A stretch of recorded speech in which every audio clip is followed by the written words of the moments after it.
నోటిని బోరగా వాడుకోమని ప్రార్థిస్తున్నాను ప్రభా. అయ్యా ఇతరులకు అర్థమవుటకు చక్కగా సహాయం దయచేయమని ప్రార్థిస్తున్నాను.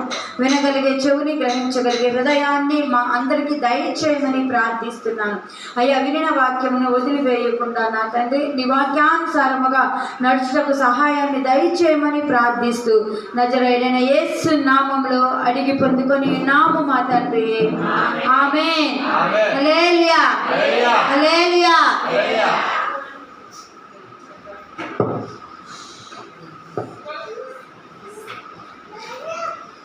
దేవుడు మన మీద ఉన్నాడు. హల్లెలూయా. ఈరోజు మన టాపిక్ ఏంటంటే దేవుడు లోకానికి రావడానికి ముఖ్యమైన కారణాలు. యేసు ఎందుకు పుట్టాడు, ఎందుకు రావాల్సి వచ్చింది లోకానికి? 7 కారణాలు చూద్దాం. సాధారణంగా దేవుడికి దిగురావడం అంటే నమ్మరు చాలామంది. మనుషుల మధ్య దేవుడిని నివసిస్తాడు అనుకుంటారు, కానీ యేసు నిజంగా దిగొచ్చి మనుషుల మధ్య నివసించాడు. హల్లెలూయా. మన మధ్య నివసించి మన సర్వశక్తిని నడపడానికి యేసు వచ్చాడు. మన 7 ముఖ్యమైన కారణాలు చూద్దాం. ఒకటోది చూడండి, జాగ్రత్తగా వినండి. 7 కారణాలు ఉన్నాయి యేసు రావడానికి. 1వ కారణం మానవ జాతిని విముక్తి కలిగించడానికి. మానవులందరూ దేవుడిని విడిపోయారు, ఆదమ్మ వాళ్ళు. తెలుసు కదా. ఇక్కడ యేసు ఎందుకు వచ్చాడు? విముక్తి కలిగించడానికి వచ్చాడు. సాధారణంగా బైబిల్ ఎలా ఉందంటే ప్రవక్తల కాలం, ధర్మశాస్త్ర కాలం, కృపాకాలంలో ఉన్నాయి. ఫస్ట్ ఇవన్నీ విడిపించాలంటే ధర్మశాస్త్ర కాలం విడిపోవాలి మనం. హల్లెలూయా. ధర్మశాస్త్ర కాలం విడిపించడానికి యేసు వచ్చాడు మన మధ్యలోకి. ఎప్పుడైతే ధర్మశాస్త్రం ఎలా ఉంటే బాధ్యతత్వం మన ధర్మశాస్త్రం ఉంది. పాపం చేస్తే ఏం చేయాలి? మేకను భరించి రక్తం చిందించాలి. కానీ యేసు ఏం చేశాడు? అతనే మరణించి మనకి విమోచన ఇచ్చాడు. ఆయన రక్తం చిందించారు మన కోసం. హల్లెలూయా. యేసు లేకపోయి ఉంటే మానవ జాతి నశించిపోయేది, మనం నశించిపోయేవాళ్ళం. ఒకవేళ యేసు లేకపోతే, యేసు మార్గం కాకపోయి మనం నశించిపోయేవాళ్ళం అందరం.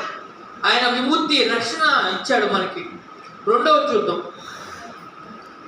చీకటి నుండి విడుదల కలిగించాడు. మన చీకటి నుండి విడుదల కలిగించాడు. మన చీకటి, ఈ లోకం మొత్తం చీకటే, వెలుగు లేదు. ఒక వెలుగు రావాలి మన కోసం. దేవుడు పంపాడు ఆ వెలుగు. ఎవరో కాదు, యేసు. హల్లెలూయా. ఈ లోకం చీకటితో నిండిపోయింది. చీకటి వ్యాపించింది ఊరు మొత్తం, ప్రపంచం మొత్తం. చీకట్లో ఎవరికి ఏం కనపడదు కదా. చీకట్లో కనపడదు ఎవరికైనా, ఏం కనపడదు. కానీ యేసు వెలుగే ఉన్నాడు. వెలుగే దిగి వచ్చి మనకు వెలుగునిచ్చాడు. హల్లెలూయా. 2వ పాయింట్ చూద్దాం. దేవుడి ప్రత్యక్షత. దేవుడి ప్రత్యక్షత అంటే ఏంటంటే దేవుడు పరిచర్య చేయడానికి యేసు వచ్చాడు మన దగ్గరికి. హల్లెలూయా. ప్రత్యక్షత అంటే ఏంటంటే ఆయన రూపం. కొంతమంది దేవుడి రూపం ఎలా ఉంటుందో తెలీదు, దేవుడు ఎలా ఉంటాడో తెలీదు. అదే యేసుని చూస్తే దేవుడు ఇలా ఉంటా అనుకోవచ్చు మనం. దేవుడు ఇలాగే ఉండేవాడు. శిష్యులు రోజు అడిగారు, యేసు మన తండ్రి చూపించామంటే, నన్ను చూస్తే తండ్రి చూసినట్టు కాదా అన్నాడు. దీని అర్థం ఏంటంటే ఆయన ప్రత్యక్ష, ఆయన రూపం ఉంది. ఆయన మాటలు ఎలా ఉంటే, ఎలా చేసేవాడు, ఏం చేసేవాడు బైబిల్లో పూర్తిగా ఉంది మనకి. హల్లెలూయా. అందుకు ప్రత్యక్ష అంటది. సత్యం తెలియడానికి, సత్యం చెప్పడానికి వచ్చాడు భూమి మీదకి యేసు. మానవ జాతిని విడుదల చేయడానికి వచ్చాడు. దేవుని బయలుపరచడానికి యేసు వచ్చాడు. దేవుని బయలుపరచాలి. 1 యోహాను 1:18 చదవండి. యోహాను 1:18.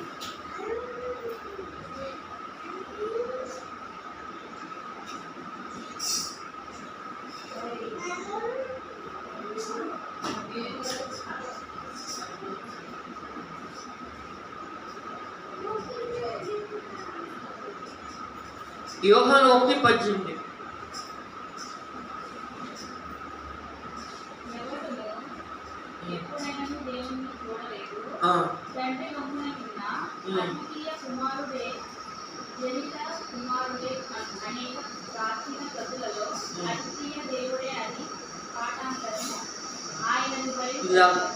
ఈ వాక్యం ఏం చెప్తుందంటే మనకి దేవుడు ఎవరో తెలియదు, దేవుడు ఎలా ఉంటాడో తెలియదు, దేవుడు ఏం చేస్తాడో తెలియదు. అందుకే యేసు వచ్చాడు. హల్లెలూయా.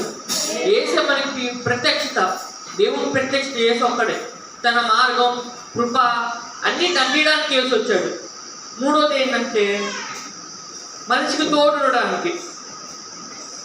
మనిషి ఏం చేశాడంటే దేవుడిని విడిపోయారు ఆదాము వల్ల. తెలుసా మీకు ఆదాము ఒక తెలుసుగా? ఆదాముని అబ్బాయిని చేసిందంటే పాపం చేసింది.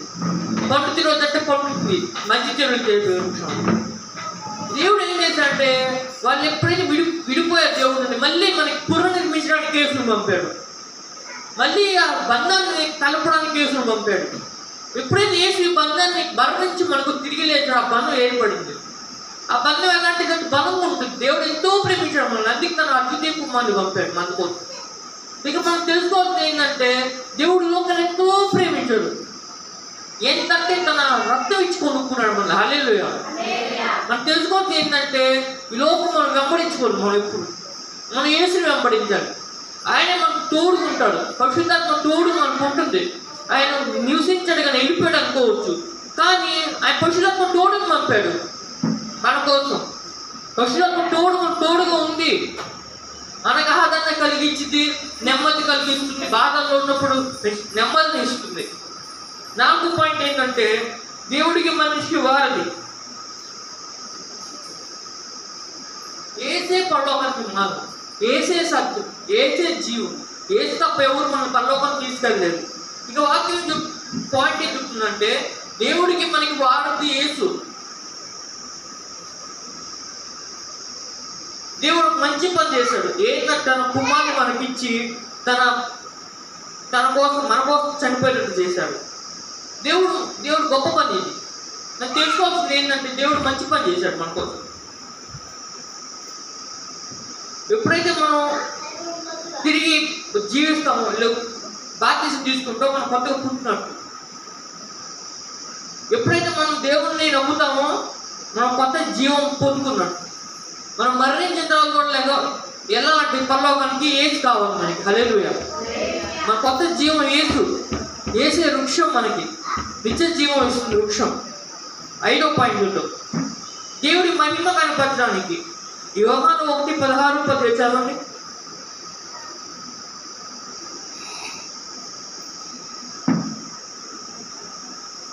యోహాను 1 దేవుడి మహిమ కనపరచడానికి వచ్చాడు యేసు.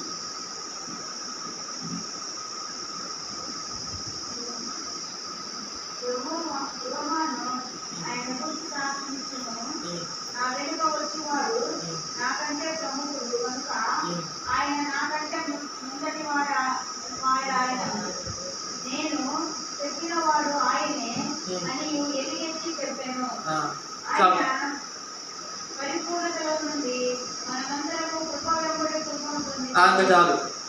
ఇక్కడ ఈ వాక్యం చెప్తుందంటే మనం యేసు దగ్గర కృప పొందుతున్నాం. మనకి రక్షణ కావాలంటే కృప కావాలి. మనకి ఉచితంగా రక్షణ ఉంది. హల్లెలూయా. రక్షణ పొందామంటే మనం ఎలా ఉండాలి? మంచి జీవితం కలిగి ఉండాలి. ఇక్కడ దేవుడు యేసు ఎందుకు వచ్చాడంటే మహిమ కనపడడానికి వచ్చాడు. దేవుడు కృప ఎలా ఉంటుందో, మనం దేవుడు కృప ఎలా మన ఆదుకుంటూ చెప్పడానికి వచ్చాడు. 6వది దేవుడు సత్యాన్ని చెప్పడానికి వచ్చాడు. 6వది ఏంటంటే దేవుడు సత్యాన్ని చెప్పడానికి వచ్చాడు. సత్యం చెప్పడం అంటే ఏంటంటే ఈ ప్రపంచం అంతా మంచి చెడుతో నిండిపోయింది. ఆదాము అవ్వ ఎప్పుడైతే తప్పు చేసిందో పండు తినడం వల్ల మనకి మంచి చెడు తెలివి వచ్చింది. లోకం అంతా మంచి చెడు నిండిపోయింది. జనం సత్యం అంటే ఏంటి తెలియదు. ఈ లోకం చీకటితో ఉంది. సత్యం ఏంటి, మనం ఎలా నడుచుకోవాలి. ఎప్పుడైతే మనం సత్యాన్ని వదిలేస్తామో పాపంలో పడిపోతాం. పరిశుద్ధాత్మ లేకపోతే పాపంలో పడిపోతాం. మళ్ళీ లేకపోలేము మనం. ఇప్పుడు ఏం చేశాడంటే మన కోసం మరణించి తిరిగి లేచి సత్యం చెప్పాడు. బైబిల్ చదివిన సత్యం తెలుస్తుంది. ఆజ్ఞలు, 2 మాటలు, అదేవిధంగా 5 రొట్టెలు 2 పంచడం, ఇవన్నీ నేనున్నా అని చెప్పడానికి. దేవుడు ఏం చేశాడంటే యేసుని ఎత్తాడు సిలువ ఎత్తినట్టు. ఎవరైతే యేసు వైపు చూస్తారో వారికి రక్షణ. ఎవరైతే యేసు వైపు చూసి పడిపోకుండా ఉంటారో వారికి జీవన వస్తుంది. అదేవిధంగా ఇక్కడ ఏం చెప్తున్నాడు? దేవుడు సత్యం తెలపడానికి వచ్చాడు. భూమి మీదకి వచ్చి వెలుగు ఇవ్వడానికి, సత్యాన్ని ప్రకటించడానికి, మనం చీకటిని విడిపించడానికి. యోహాను 14 చదవండి.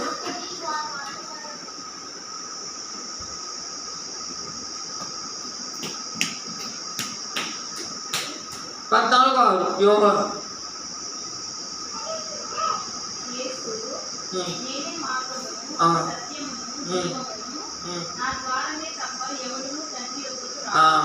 కానీ ఏసే మార్గం, ఏసే సత్యం, ఏసే జీవం. ఎవరైతే ఏసుని ఒప్పుకుంటారో వాళ్ళు దేవుడి దగ్గరికి వెళ్తారు. కొంతమంది అనుకుంటారు ఏసే దేవుడి దగ్గరికి వెళ్ళిపోవచ్చు అంటారు. కానీ మనం దేవుడిని విడిపోయాం. మనందరూ దేవుడిని విడిపోయిన వాళ్ళు. మనం ఏం చేయాలంటే ఒక ఆయన రావాలి మన కోసం మరణించడానికి, ఒక ఆయన జీవం ఇప్పుడు ఒక ఆయన రావాలి. ఆయన యేసు. యేసు ఏం చేస్తుందంటే మనకి దేవుడికి వారధి. ఆయనే మార్గం, ఆయన సత్యం, ఆయన జీవం. ఎవరైతే యేసుని ఒప్పుకుంటారో పరలోకంకి వెళ్తారు. ఒప్పుకునే వాళ్ళు నరకానికి వెళ్తారు. నరకం అంటే మార్గం రెండో మనం తప్పిడానికి యేసు వచ్చాడు. హల్లెలూయా. సత్యం మనల్ని పవిత్రపరుస్తుంది. సత్యం మనకు జీవాన్ని ఇస్తుంది. సత్యమే మనల్ని కాపాడుతుంది.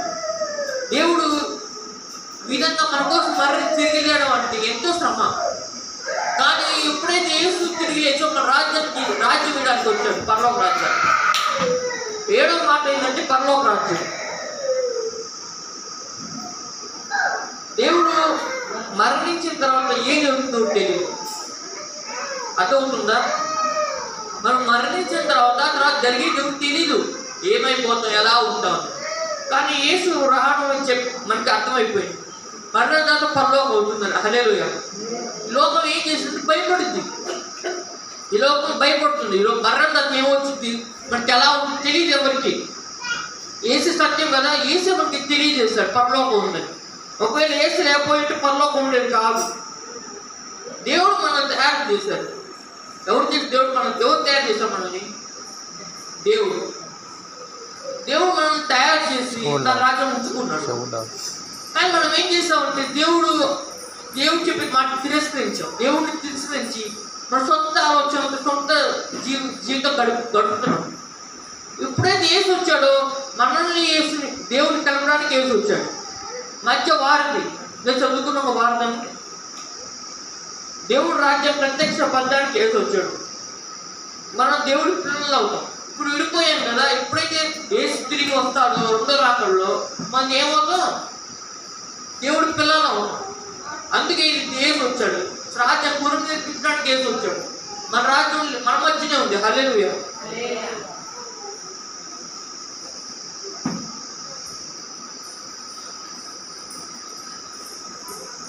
పాత నిబంధన ఏం చెప్పిందంటే ధర్మశాస్త్రం తప్ప పాత నిబంధన ఏం చెప్పలేదు. పాత నిబంధనకి కొత్త నిబంధన తేడా చెప్పండి.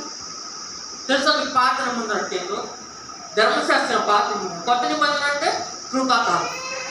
పాత నిబంధనలో ఏం చెప్పలేదు. కానీ కొత్త నిబంధనలు యేసు వచ్చి మన పరలోకం గురించి చెప్పాడు. మనకి విడుదలిచ్చాడు. మహా సంతోషకరమైన రోజు, సంతోషకరమైన మాట. ఏం చెప్పండి? పరలోకం మన కోసం. అన్నిటికన్నా ఇంపార్టెంట్ పాయింట్ ఏంటంటే ఇది పరలోకం. మనకి పరలోకం ఉంది.